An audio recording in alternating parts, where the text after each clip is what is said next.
Welcome to iTeam sports. IPL mega auction నిన్నటితో ముగిసిపోయింది. ఆదివారం సోమవారం 2 రోజులు జరిగిన ఈ మెగా ఆక్షన్లో ఎంతో మంది ప్లేయర్లు భారీ తలగపలికారు.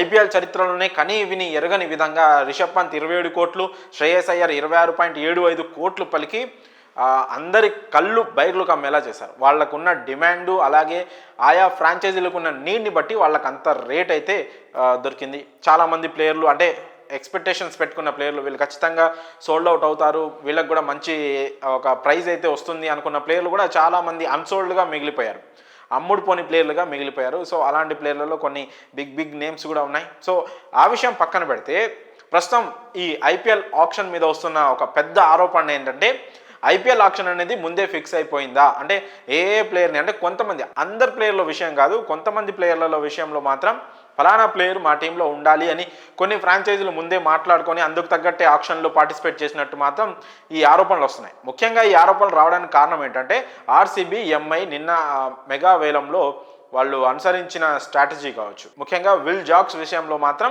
ఆర్సీబీ ఆర్టీఎం కార్డు వాడకపోవడానికి ఎంఐ విల్ జాక్స్ని పిక్ చేసుకొని వాళ్ళు సెలబ్రేట్ చేసుకోవడం, ఆ తర్వాత ఎంఐ ఓనర్ ఆకాష్ అంబానీ వచ్చేసి మన ఆర్సీబీ మేనేజ్మెంట్కి షేక్ హ్యాండ్ ఇవ్వడం, ఆ మేనేజ్మెంట్ ఉన్న సభ్యులతో మాట్లాడడం, ఇవన్నీ చూసిన తర్వాత విల్ జాక్స్ని ముంబై తీసుకోవాలని ముందే ఆర్సీబీతో మాట్లాడి ఆర్టీఎం కార్డు ఉపయోగించకుండా ఉండాలని ముందే చెప్పినట్లు మాత్రం ఇక్కడ ఆరోపణలు వస్తున్నాయి. మరి ఈ విషయంలో ఎంతవరకు నిజం ఉందో మాత్రం రెండు ఫ్రాంచైజీల నుంచి ఒక అధికారిక ప్రకటన వస్తే కానీ మనకు ఒక క్లారిటీ రాదు. సో ఇలాంటి ఆరోపణలు రావడం గతంలో కూడా చాలాసార్లు వచ్చాయి.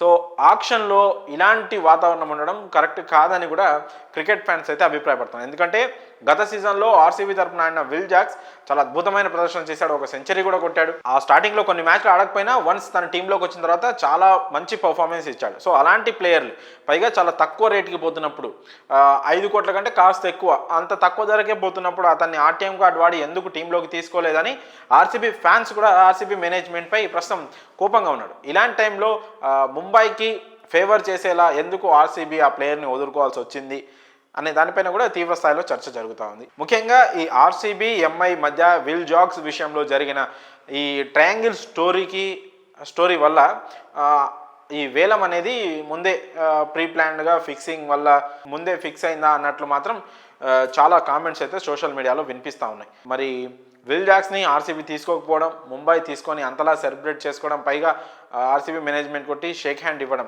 ఈ మొత్తం సినారియోని మీరు ఎలా చూస్తారో మీ అభిప్రాయాలను కామెంట్స్ రూపంలో తెలియజేయండి.